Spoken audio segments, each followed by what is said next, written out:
Again, around.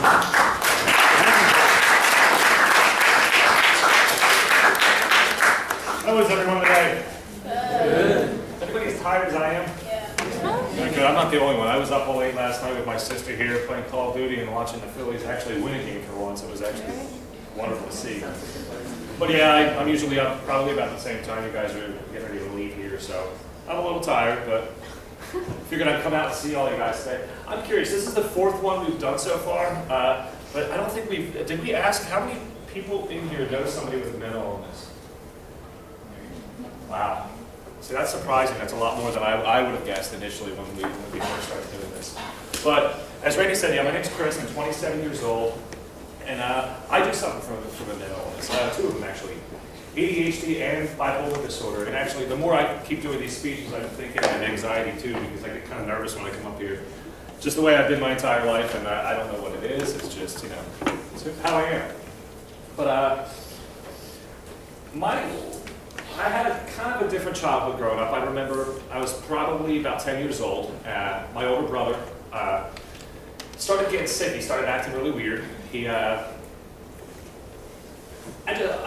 My earliest memory is him freaking out, just screaming, yelling, thinking things were chasing him. I didn't know what was going on. I was 10 at the time. I just kind of thought he was crazy. I didn't know. And I remember one morning waking up, opening my eyes in bed and seeing him standing over me, staring at me, telling me that there was something, he saw something following me. I think it was like a dead deer or something. Really, really weird stuff. And I got really freaked out. But as time went on, my brother was in and out of hospitals, and I realized that he was soon after their diagnosis with schizophrenia. I didn't really know what it meant, but over the years, I started to learn a little bit about mental illness, pretty much what that meant. And about the time I was your guys' age, when I was in 9th grade, I went to William Tennant. So I was actually in the high school at the time, but I remember sitting in science class one day. And, you know, I had a little bit of trouble, you know, in school. You know, I was always the class clown. I was always the one getting thrown out of assemblies like this. Within the first 10 minutes, I would make inappropriate jokes, talk about things I absolutely shouldn't talk about in class. I was a goofball. And I thought I was just being funny. I thought, you know, it's just Chris being Chris. You know, he's got the ADD, he's bouncing off the walls. But it was in my 9th grade science class when I realized that there might be a little bit more going on than I initially thought. Now, I was sitting there in class, and I ended up writing a poem, or I don't even know what it was. It was a pretty terrible poem. But it was really morbid, really violent, really, really hateful towards my family, my parents, and my brother, my sister, myself. I talked about suicide, you know, how I didn't want to be part of the world anymore. I didn't want to live. I hated my friends. I hated everything. And I don't know how my mom ended up finding out about the poem, but she did read it, and it scared the hell out of her. I didn't think anything of it. It kind of, I guess it kind of worried me a little bit, but I'm like, whatever. It's just something I wrote. I listen to music that's 10 times worse than that. I don't know what the big deal is. And but she got really concerned and took me to see a doctor, actually 4 or 5 doctors, and all of them diagnosed me with bipolar. Now, I didn't want to take any medication. I didn't want to go have to see this doctor every day after school or once a week or however often it was. I couldn't be bothered with it. I wanted to come home from school, hang out with my friends, and be left alone.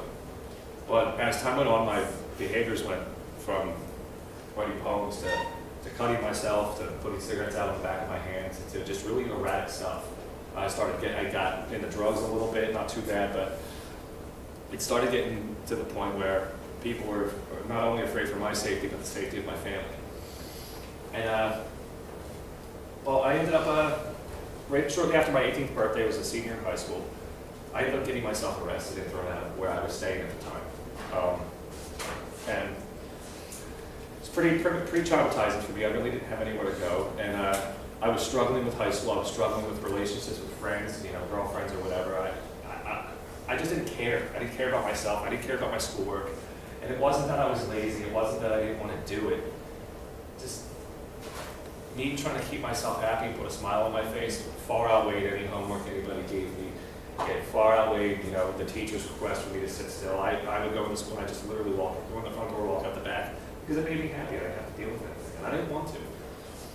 But right after I turned 18, I got thrown out of where I was staying, and I ended up moving to Florida for about 6 months with my biological father, which it was a lot of it was a lot of fun at first. I could do whatever I want, whenever I wanted. I was pretty much given free rein. He bought me a car, and I was like, oh, this is awesome. I really enjoy this. But in the back of my mind, I always knew my dad was also sick. He had schizophrenia. I never personally seen it too much, except when I was really little, and I didn't really know what it was. He was also an alcoholic. And well, needless to say, he started drinking a lot when I was living with him, and it just didn't work out. And ultimately, I had to move back to PA, and I ended up living with a friend. A short time thereafter, my father did pass away from alcohol abuse, which really, it affected me a lot. But it put my life into perspective where here I am, I didn't do anything for myself throughout school. I didn't care about my grades. I didn't care about, the important stuff. All I cared about was hanging out with my friends, goofing off, being a funny guy. And, where am I going to go now? I'm 18 years old, almost 19 years old, and I don't have anything. I'm living on the couch. And I realized that it's about time I really started changing my lifestyle and what I was doing with myself. And I ended up, working odd jobs. I finally was able to buy my own place, or rent my own place. And I started working forward and really building myself up. Now, my mental illness was never gone. It was still lingering in the back of my mind. At this point in time, I was no longer on any kind of medications. I wasn't going to therapy. I just thought all right, I beat this, I'm good, I'm done. And I kind of coasted throughout the next few years with that kind of mindset. And I ended up getting a job working with children and adolescents, much like yourself, same age range, just, not in this area, in Montgomery County. And it was a lot of fun. It was awesome, it was rewarding. I was working with some of the same kids that, some of the kids that I went through some similar stuff, some same stuff. And I remember one of the real big things for me was actually going into foundations. If you guys aren't familiar with foundations, so it's a mental hospital boarding staff. I remember going into the unit, the same unit I was on when I was a little kid, and seeing some of the same staff members. And to me, it was like, I'm better, I'm all cured. And it was, I'll tell you, it made my ego go way up. And I did that for a few years, and my life at that point I thought I was finally somewhere where I wanted to be. I finally had everything I ever wanted. I was dating a girl for about 8 years at that time. And one day I was in a meeting with a youth about your age, and she texted me and told me that she was cheating on me and she didn't want to be with me. And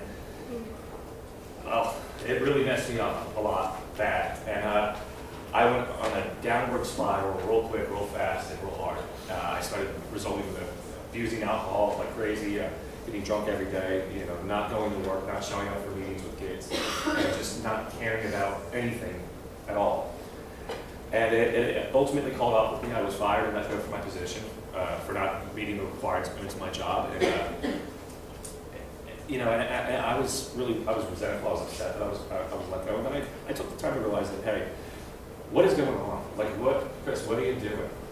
You have a golden opportunity in front of you, and you're wasting it away for what? And I took a step back and I realized that, I had a mental illness. I've always had one, and I'm always going to have one. Just because I get better, just because I am better today, does not mean I'm not going to have a rough time tomorrow. It does not mean that, but with that in mind, there was always hope. I have people to talk to, I have supports, I have doctors that if I need to go see a therapist, I can call them right up and talk to somebody. And I remember I was doing a conference a couple years ago with my mom. I think my sister was there, I don't even know. And somebody asked me, Chris, what's the hardest part of your recovery and your road that you've taken to be where you're at today? And I said, let me tell you, the road I went through was hell.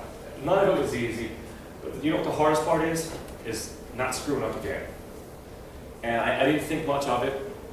I never thought about it before until somebody asked me that. And it's true. It's the road of recovery from anything. It's the hardest part is just keeping true to yourself and really holding on to the progress that you've made and moving forward with that. Now, I saw a show of hands at the beginning that it seems almost everybody in here knows somebody with a mental illness, which to me that's very surprising. I didn't think we'd have that many people here. But my best advice to all of you, even the people that may not know somebody, is that when somebody has issues going on, whether it's the quiet kid in the back of the room or it's the kid that's making all the jokes, being inappropriate, being funny, they may have a little bit more going on than you think. I know for me, I was not only was I a quiet kid, but I was also a loud kid. People sometimes thought I was the loner, that I was just the weird, quiet goth kid that listened to the weird music and didn't care about anyone. I was just sad. I had a lot going on my plate at home, and I didn't want to be bothered. I didn't sleep all night the night before, and I come to school tired. I just want to be left alone. So my best thing of advice is that if you see somebody or you know somebody that's going through things, like Randy said, you don't need to solve their problems for them. You don't need to make everything better for them. But maybe a pat on the back or good morning, or hey, how's your day going? Or hey, I saw that show you like last night. What did you think? I mean, that helps a lot. I know for me, like, you know, if I'm feeling stressed out, I'm upset, I'm having a bad day, my friends don't necessarily need to come in and talk to me and tell me everything's going to be okay. But come sit down and play Call of Duty with me for an hour, watch the Phillies with me. You know, let's listen to music or go get something to eat at McDonald's or something. That's what makes me happy. Not necessarily McDonald's, it's disgusting, but Taco Bell or something, there we go. My sister up here works at McDonald's, so she's a person that I regret. But I think that's what I really think that's what it takes to really, you know, to inspire somebody to really support them, is to not necessarily try to solve their problems, just acknowledge that they exist. And I wish a lot of times some people would have done that for me and give me the support I needed. And I think that's, you know, if anybody can walk away from anything here, that's the main factor. And I got yelled at earlier during my last presentation because this lady right here that's sitting there controlling the clicker, I didn't call her wonderful and give her a bunch of crap, but she's actually my mom. She's the one who dealt with all my crazy shenanigans when I was growing up. She dealt with all my parent-teacher conferences and all the times I got in trouble for doing the stuff I did. This is the lady that dealt with it. So she yelled at me earlier, so let's give her a round of applause.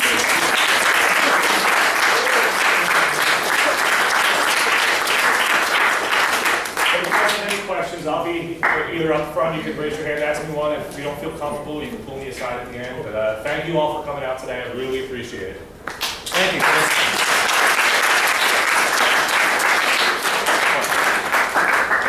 Okay, ladies and gentlemen, here's what we need from you. In your folder, you're going to find a survey sheet. Be honest with the sheet. You don't need to put your name on there. Actually, I ask you not to. It's not